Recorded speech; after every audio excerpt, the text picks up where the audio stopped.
வணக்கம் ஃப்ரெண்ட்ஸ், நீங்கள் பார்க்குற இந்த கொஸ்டின் எஸ்ஜிடி தமிழ் எலிஜிபிலிட்டி டெஸ்ட்டில் வந்த கொஸ்டின். இந்த கொஸ்டின் பார்க்குறோம். உரையாடலை இருவர் நிகழ்த்தும் போது அதற்கேற்ற ஓசை வடிவமாக உள்ள யாப்போசை எது? யாப்போசைனா அது ஃபஸ்ட்டு 4 வரும். அதில் ஃபஸ்ட்டு பார்க்கும்போது செப்பலோசை, அகவலோசை, துள்ளலோசை, தூங்கலோசை. இந்த கொஸ்டினோட ஆன்சர் வந்து செப்பலோசை. இது 10th தமிழ் புக்கில் 196வது பேஜில் டாப்பில் ஒரு பாக்ஸில் கொடுத்துருக்காங்க. 4 ஓசைகளும் தெளிவாக கொடுத்துருக்காங்க. இதுலேருந்து இந்த கொஸ்டின் கேட்டிருக்காங்க. மேலே பாக்ஸில் 4 ஓசைங்களுக்கும் டெஃபினேஷன் கொடுத்துருக்காங்க. இது நல்லா படிச்சுக்க வேண்டியது.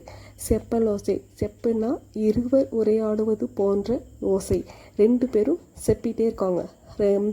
இருவர் உரையாடுவது போன்ற ஓசை செப்பலோ. இருவர் உரையாடுவது போன்ற ஓசை செப்பலோசை. அடுத்தது நெக்ஸ்ட் பார்க்கும்போது அகவலோசை. இருவர் பேசுதல் போன்ற சொற்பொழிவாற்றுவது தான் அகவலோசை. துள்ளலோசை, கன்று எப்படி துள்ளி துள்ளி போகுமோ அதேமாரி மேலேயும் போகும், அப்புறம் கீழேயும் வரும். சீர்தோறும் துள்ளி வரும், அப்புறம் தாழ்ந்தும் உயர்ந்தும் வருவது.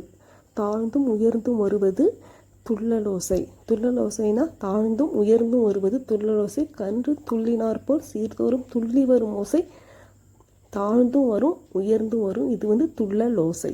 அடுத்து நெக்ஸ்ட் பார்க்கும்போது தூங்கலோசை.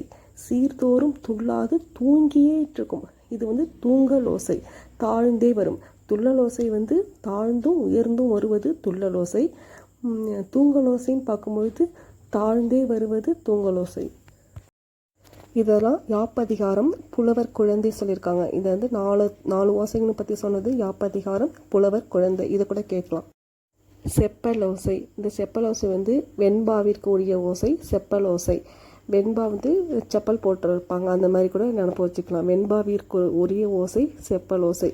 இது திருக்குறளும் நாலடியாரும் ரெண்டுமே செப்பலோசை. திருக்குறள் நாலடியார் ரெண்டுமே செப்பலோசை தான். அடுத்தது அகவலோசை பார்க்கும்போது அகவலோசைனாலே அது ஆசிரியப்பாவுக்கு உரியது தான்.